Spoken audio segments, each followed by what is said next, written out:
covering the world of professional wrestling. This is the Signature Spot with Chris Toplak. 3, 2, 1.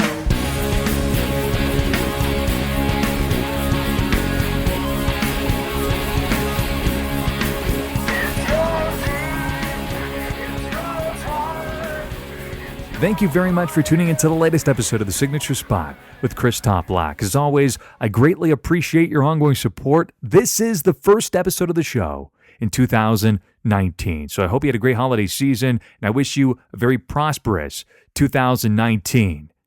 Knock on doors, seize those opportunities, and make 2019 count and work in your favor. We have a lot to get to on the program today. Strap yourself in. We're going to be discussing the official announcement of All Elite Wrestling and Double or Nothing, which will be the sequel to All In. So that was the major news from the week. A full preview of Wrestle Kingdom 13 with a good friend, Jason Stroud. He's a New Japan fanatic, so we'll be discussing that, breaking the entire card down and making our predictions. But before we go any further, I want to remember the late, great WWE Hall of Famer Mean Gene Okerlund passed away at age 76. Mean Gene was undoubtedly the greatest interviewer in the history of professional wrestling, and you would meet very few who would ever disagree with that statement. He was inducted into the WWE Hall of Fame back in 2006. It was Hulk Hogan that made that introduction, and it made sense because those two had careers that were so intertwined with each other. Think about their stints in WWF and WCW, all of the interviews, all of the vignettes together back in the 80s. It just made sense. And of course, he is known for stints back in the AWA, WWF, WCW, and then back to the WWF, WWE, up until he recently passed away, which was just a couple of days ago. He used to host the Vintage Collection and a bunch of other different shows that appeared on the WWE Network. He was also on Legends House, if you want to go back and watch that. A lot of hilarious moments there. So Mean Gene was known for his wit, his sarcasm, the fact that he did not break character. He somehow kept a straight face during all of those Macho Man promos, and of course his love for well-crafted cocktails. So in honor of the late great Mean Gene Okerlund, I'll be sipping on a cocktail this evening. And just to share with you how influential Mean Gene was in my life, when I was 9 years old, I determined that I was going to be a radio broadcaster as a full-blown conclusion that this would be my destiny that I would fulfill. And then of course, at a very young age, I fulfilled it. And I had a successful career, one that I'm very proud of. I was a morning radio show host at a very young age.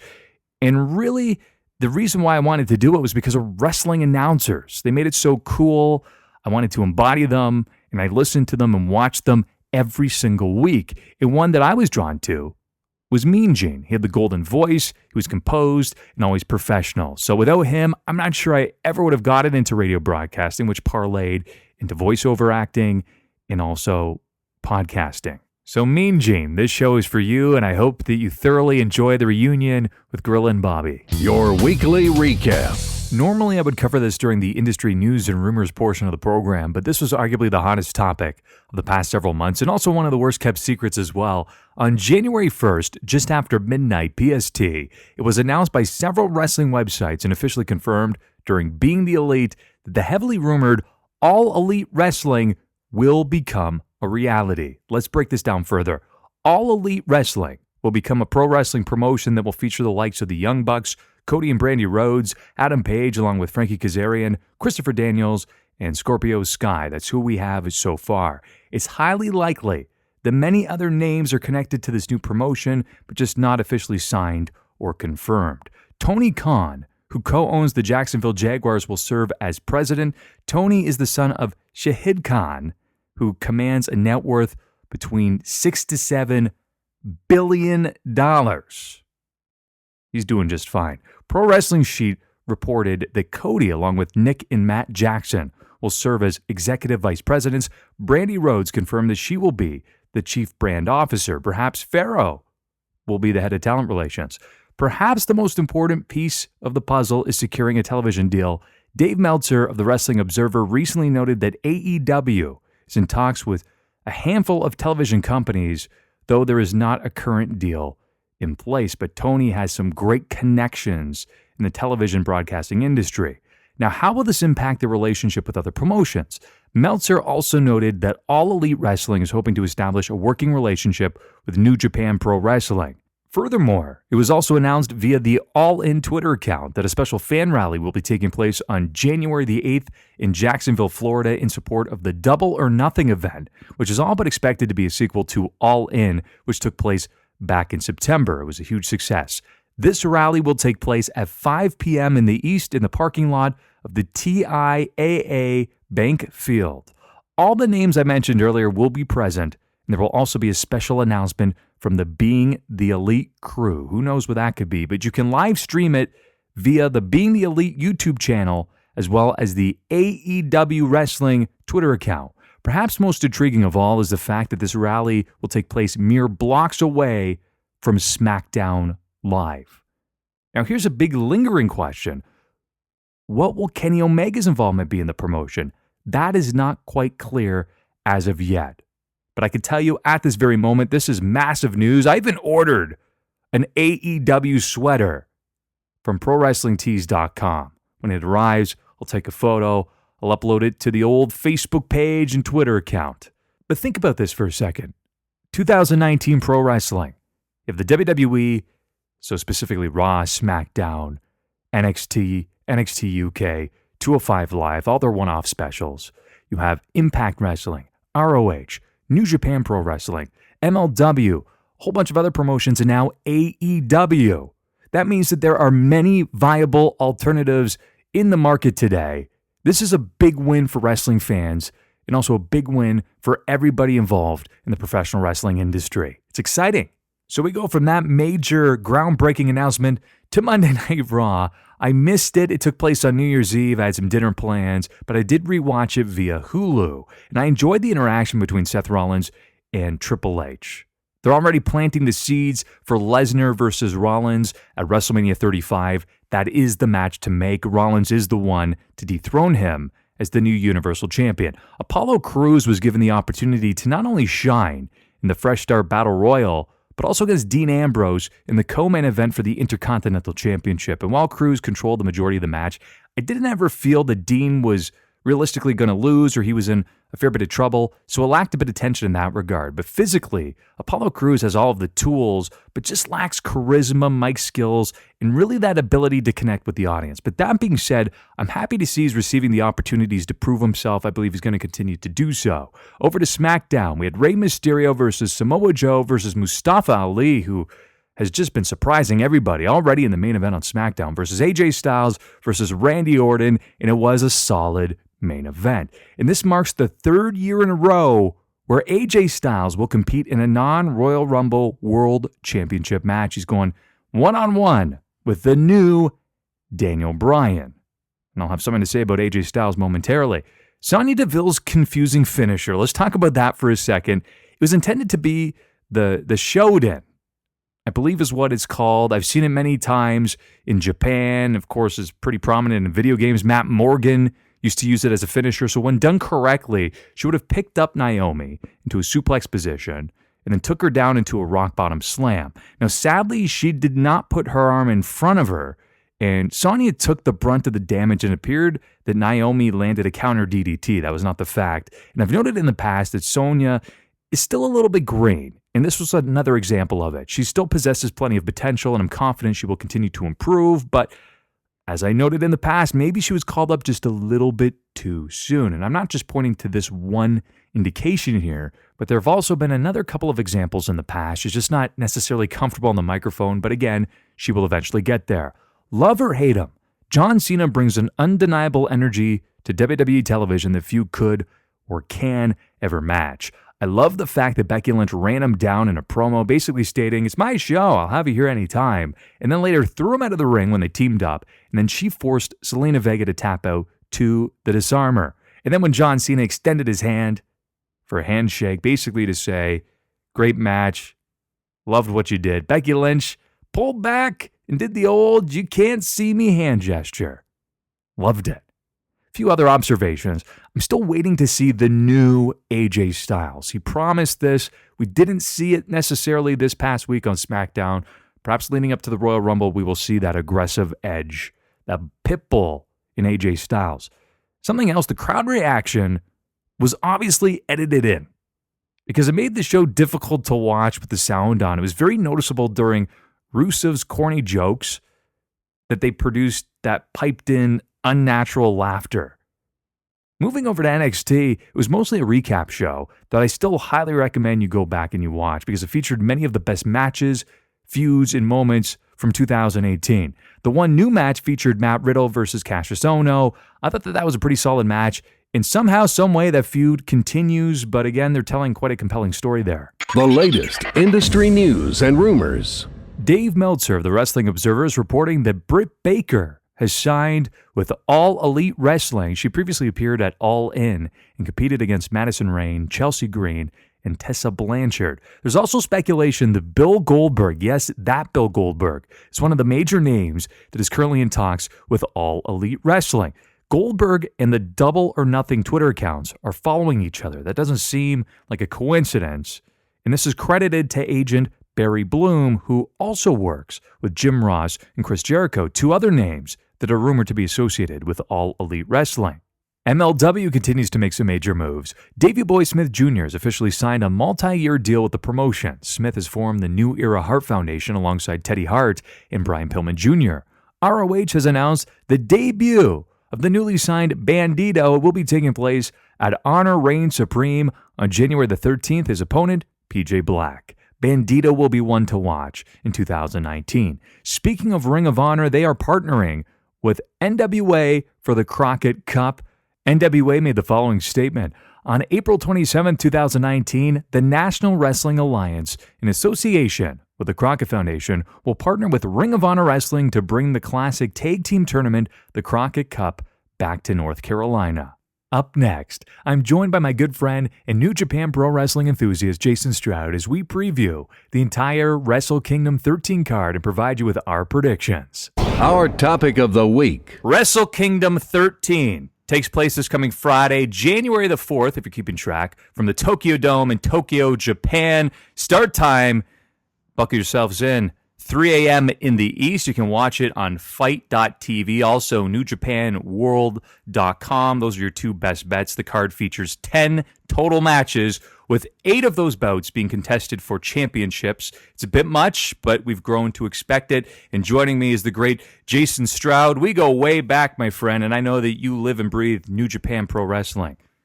I do. I try to keep up with it as much as I can. Thank you for having me on. I think this is a long time coming.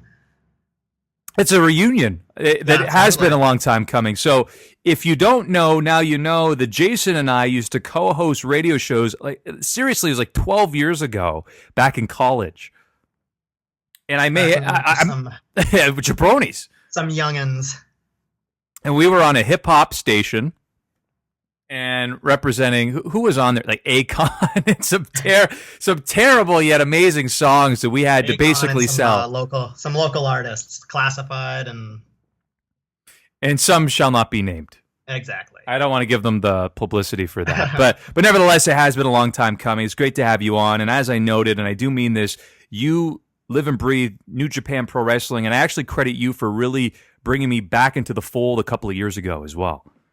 Yeah, it was just one of those things. It's like for the longest time I wanted to get into it, but like I can't watch non-English commentary. I don't know if that discredits me at all, but then like just one year I discovered that they were going to do a show in English, and I thought, well, I'm down for that. And luckily, as an insomniac, it was very easy to watch the show as it was aired live.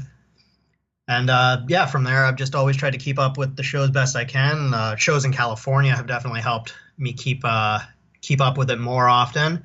But yeah, I always make sure to watch Wrestle Kingdom. And you're going to watch this one live too, I'm assuming, right? Unfortunately, no, I have to work. I'll probably have to watch it probably Sunday afternoon. Ooh. And you're going to have to somehow remain spoiler-free that entire time. Exactly. No Twitter for a full day. Yeah. Basically, I'm going to have to just completely remove it from my phone and my entire life existence for probably 12 hours. I'm going to get home and I'm going to just pump through it in the evening, I think. So let's kick it off in the first match. And I know that you're going to be very disappointed about this. You've heard the news that the New Japan Rumble is no more. So all of those surprises, all of those fun spots that you grew used to, I know who you're going to mention in this in a second, it's gone. It's over. It's the Openweight Six-Man Championship #1 Contenders match now. I mean, I guess some of those guys could be carried over, like people who aren't going to be on the show as advertised. I'm sure that's how they're going to work them all in. But yeah, like you miss the surprises and like hey, that guy's still working. That's cool. And just seeing like big Scott Norton come out and throwing stiff power bombs. It takes you back to just being a kid. Back in 1993, Scott Norton was the man in New Japan, and he got essentially almost buried or just not even really booked in WCW. So it is kind of nice to see him show up, get a monstrous pop, and yeah, just stiff guys throw them over the top rope. I like it. So in this match, what's very strange about it, Jason, is the fact that there's about 25 to 27 guys not on this card, including the likes of like Marty Scurll, Hangman Page. There's some members of Suzuki Gun that are not even on there, Davey Boy Smith Jr. So I'm assuming we're going to see some of them here. You would expect it, yeah. So all the remaining members of the roster, they're going to be vying for this spot here. No team has been formally announced, but I'm just going to go out on a limb and make my prediction. I believe it's going to be members of Suzuki Gun winning this match. Like in a match like this, like who really knows? I mean, like that's probably as good a choice as any. It's on the pre-show. It's just something to get the crowd warmed up. I'm sure they'll make a fan favorite win it. So if you had to guess, who do you think it would be? I'd probably go with your pick. Yeah, Suzuki Gun. Yeah. Now, can you believe that for the Never Openweight Championship, you have Kota Ibushi, the champion, defending against Will Ospreay to kick off this entire card? Like this might be the greatest opening match of all time. No doubt about it. Two of the hottest wrestlers in the world today, the two words that come to mind for me at least is don't blink, because it's like a video game that we're about to see. Yeah, the only way I see this one being bad is if they blow a spot, which I don't really see happening. So no. Yeah, that like right off the bat, we got a case for match of the year. We do. I've compared it to Spider-Man versus Daredevil. I think that's the modern day version of this. That's a fair analogy. So who takes it in your eyes? I think they're probably going to keep Ibushi hot. A lot of my predictions I kind of got messed up in the last couple of days with a new wrestling federation coming out. So you don't say. Yeah, it's tough to say. They're probably going to keep a lot of the belts on the fan favorites and guys that they're looking to keep. Like I don't know the whole working relationship, but right now it looks like AEW is going to be. They're going to want to work with Japan, but it's going to be up to Japan to want to work with them. Yeah, I think that AEW needs New Japan more than New Japan needs them at the moment. Absolutely. But I don't think New Japan would need them at all. No, they don't. But at the same time, it's nice to have that working relationship if they want to start taking over North America bit by bit, right? Exactly, yeah. I have Will Ospreay in this one, and I'll tell you why. Here's my logic. So he'll become the new Never Openweight champion. I believe that Kota Ibushi, who you've heard, massive fan of, I think he's going to have a huge 2019. I believe he's going to feud with the winner of the IWGP Heavyweight Championship. I think so too. I think that's the direction it's been going for. I think they started building it at last year's Wrestle Kingdom. Yeah, and this would be a great crowning achievement, hopefully, at Wrestle Kingdom 14. I mean, he's still, like, what is he, like 36, 37 years old, so he still has some gas left in the tank. Crowd loves him. I think that will be his crowning achievement next year. IWGP Junior Heavyweight Tag Team Championship, you have Roppongi, 3K, you have Bushi and Shingo Takagi, and Suzuki Gun as well, too. That's El Desperado and Yoshinobu Kanemaru. I believe I'm pronouncing all these names correct, too. So knock on wood. Yeah, give me a pass. It's not as bad as Jim Ross and Josh Barnett, though, right? That's correct. So I feel bad for all these guys having to follow that opener. Oh, I know. And what's weird, though, too, is that we'll see later on when we're going through these predictions, so many of these tag matches are grouped together, too, that I feel that they need a little bit more room to breathe here. Yeah, I feel they do that kind of every year. I think it's just how they build the card. But yeah, you're right. It serves them to split them up a bit. It's a little suffocating. But as we do know, these junior tag team matches have become quite the staple on the Wrestle Kingdom cards. And you know what? I got to tell you, I was actually a little bit let down by the recent junior tag tournament. So I'm hoping that they could at least make up for it here. I don't know if they will, but I do have Bushi and Takagi to become the new IWGP Junior Heavyweight Tag Team Champions. I was looking at them, but no, I think I'm going to go with Show and Yo on that one. Nice. That was probably one of my top picks. I don't know why I leaned towards Bushi and Takagi, but I think that's a pretty sound choice, though, on your end. And then here's another weird one. For the Rev Pro British Heavyweight Championship, you have Ishii. And man, you have the brawler, the definitive brawler, the man who just throws elbows like there's no tomorrow, taking on the technical wizard, the man who has perfected basically every gotch move imaginable. You have Zack Sabre Jr., and it surprises me that this championship from an affiliate company is receiving such a prominent placement on this card. How about you? Well, I mean, yeah, for sure that, but like I think it's kind of more like you said earlier, Japan's trying to expand worldwide, and what better place to do it than here? Especially, it would lead one to believe that they're probably going to put the belt on Ishii. Yeah, that would make sense. I mean, so he's going into this as the champ, it seems like. And yeah, I'm sorry, yeah. Yeah, so these two, if I do recall, they actually had a match at Rev Pro Mania. That was Mania weekend, I should say. That was in New Orleans, and that's where we saw Ishii get his arm raised to become the new champion. So I think we're going to see a reverse of that. Oh, yeah, the reverse. Yeah, that would be fair. I think Zack Sabre Jr. And I really think, and I actually heard Chris Jericho recently say this on his podcast, and I think we really shared the same thoughts, is that I think that you can position him as one of the big foreign stars in New Japan for years to come, hopefully if they keep him around. Oh, yeah, absolutely. He just has everything going for him. And it's funny, you look at him, he doesn't appear to be very menacing. He's tall, he's lean, and as I noted, he goes in there. Lanky. Yeah, he's like the new Bryan Danielson of New Japan, basically. Just a lanky guy who's going to catch you with something. Exactly. That used to be my gimmick, but he took it from me. So for the IWGP Tag Team Championship, and again, we have all these matches close together. It's the Tongas, the Gorillas of Destiny. They're the champions taking on Evil and Sonata and the Young Bucks, the Bucks of Youth. Is this going to be the last time we see them at the Tokyo Dome? It might be. It very well could be.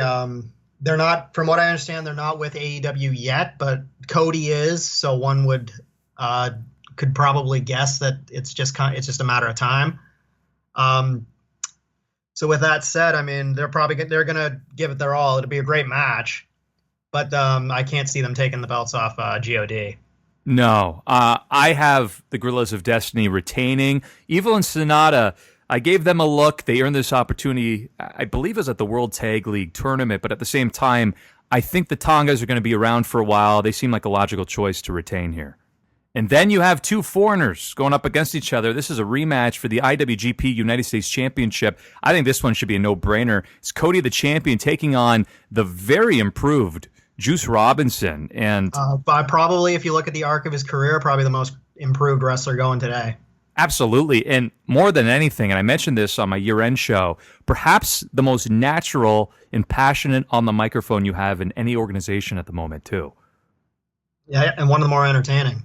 Yeah, like he loses a match, and what I love about New Japan is they treat it like a sport in the sense that they have kind of like the post-fight conferences that you'd see for like the UFC. And Juice is there just spilling his guts out, even losing, basically saying like, I messed up, I screwed up, it's my fault, I need to prove it to myself that I belong here. And I love that raw honesty. But that being said, I think I might surprise you a bit. I think the way that this story has kind of been built, I think they're going to give it to Juice. That's actually who I have too. Is it? Yeah, I do. I'll tell you why. You had Cody who dropped the NWA title. That was back to Aldis. And then now we had the official announcement of AEW. I don't see New Japan allowing him to keep it, knowing that he's going all in, pun intended, with this new company. It just doesn't seem right to me. No, that's a solid. See, that's that's another thing that AEW kind of ruined with the predictions. But no, I'm with you. I think this is going to be Juice Robinson's kind of his coronation. Now, here's a question for you. Can you see him, let's just fast forward another year from now, could you see him moving up the card even further, being positioned as one of the more main event talents?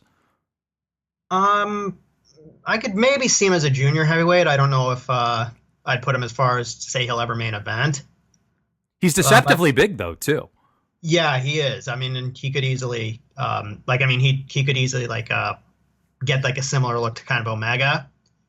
So as long as he keeps working at it, sure. But no, I'm going to stick with it and say like I don't ever see him really headlining.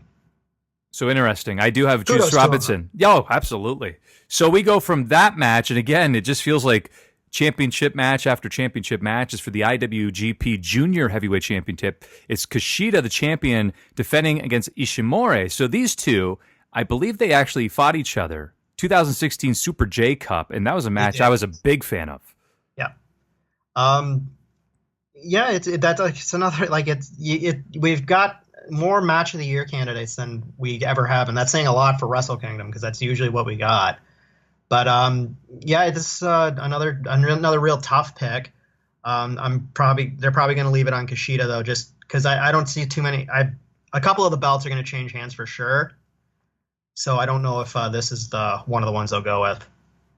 I've been hearing, and I don't know if there's validity in this, that there's rumors that the WWE is heavily pursuing Kushida. So this could play into the outcome of it. Too, yes. It could happen because I know that they want to expand their global base, of course, as they always want to. One of the places they've had trouble expanding into, obviously because of cards like this and companies such as New Japan, is Japan and that Asian market. And with Kushida being one of the hottest wrestlers on the planet today and a champion at the time, I mean, he would be a perfect guy to bring in, hopefully. I don't want to see him on like 205 Live or anything like that, right. But at least you can build him maybe in NXT into a bit of a main event superstar. Absolutely. And I think like the rumors have already started that he's leaving, and I guess this match will kind of confirm it one way or the other. So I do have Ishimori. I believe that he's going to become the new IWGP heavyweight champion, or junior heavyweight champion, I should say. And are you going to parlay that into Kushida going to the Fed? Yes, I will. I think it's going to happen. And then if not, I don't know what I'm going to owe you. I'll owe you a drink at the Mule. Sounds great. Okada versus Switchblade Jay White. This is one of the few matches where there is no championship on the line. And even with this has more to do with the future of New Japan as a whole, right? Well, yeah, I mean, you either keep Okada going or you try to get another foreigner over, I guess. So to paint the full picture of how we got here, so you had Gato. He was Okada's longtime manager. He betrayed him. He beat him in the back, basically, with a chair. And then he aligned himself with the Bullet Club OG, which, again, I don't love the fact that they still have that going. I think they should be a separate entity. But it's led by Switchblade now. So, yeah, well, the whole Bullet Club thing is getting a little too... I never thought I'd say this, but it's getting a little too NWO for my taste. There's just too many to follow, and... Well, yeah, you had the OG, and then you had like the Elite was like a portion of it. Then they broke off onto their own, and now you have, of course, like the regular Bullet Club. But at the same time, I'm there with you. I feel as though it's been played out. I don't know how they reinvent it. If they do, I think you almost need to blow it up and start fresh again. Yeah, I think that's what they're trying to do with the Firing Squad, and so we'll see how that all turns out. But yeah, right now it's I don't know, it's kind of getting a little stale, like you said.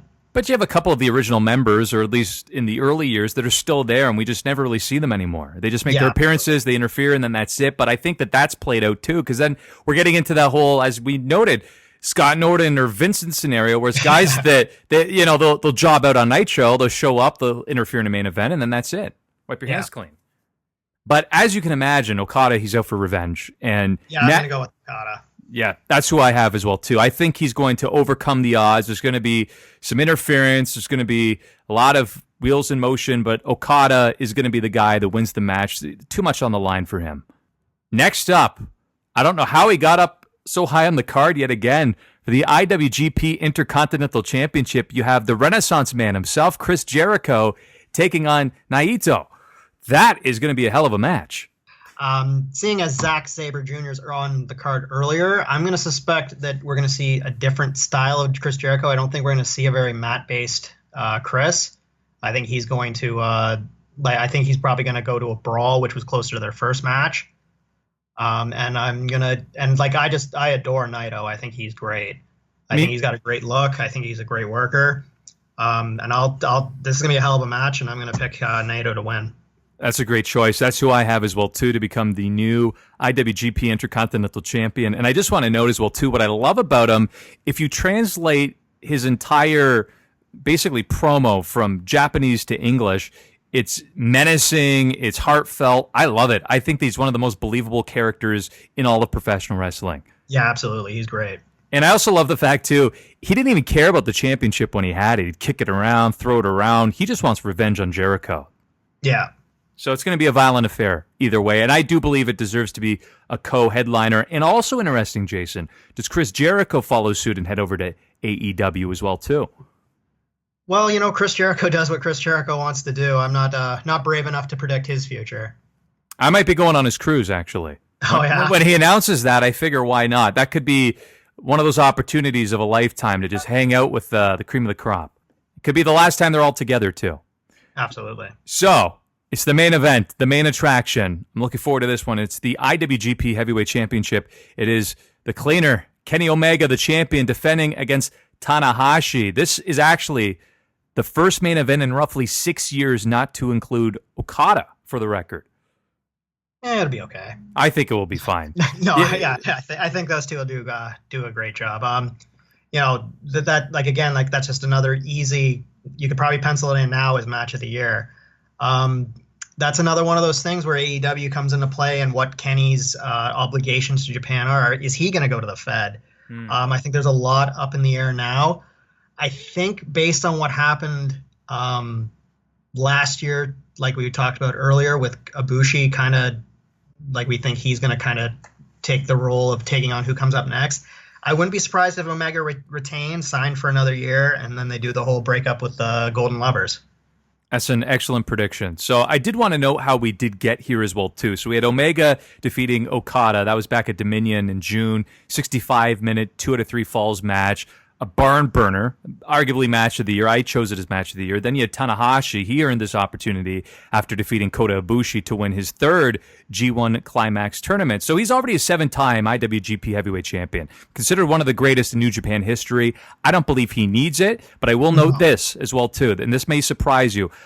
Kenny Omega has been champion for about 6 months. Since winning the championship, I don't believe he's had that one definitive victory yet to really make it a memorable title reign. This is it. Yeah, no, it'll be a great match, but I'm going to say Omega retains. Good call. That's mine as well. So if you had to choose, we went over all the matches.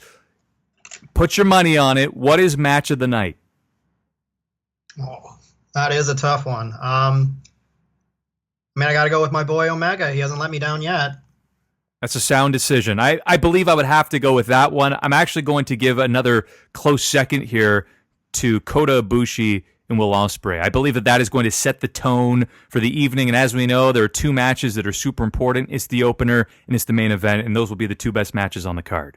So, as always, my friend, we will have to do this again soon. I want to bring you on more often when it comes to all things New Japan Pro Wrestling, and perhaps when AEW gets rolling, I'll have you back on and we'll chat more about that too. Absolutely, Chris. Thanks a lot. This was a lot of fun. You're listening to The Signature Spot with Chris Toplack. Wrestle Kingdom 13 is primed to be one of the best pro wrestling events of 2019 and hands down one of the best cards they've ever put together. Case in point, Kota Ibushi versus Will Ospreay is your opening match. That's how you know this card offers so much depth and it's incredibly stacked.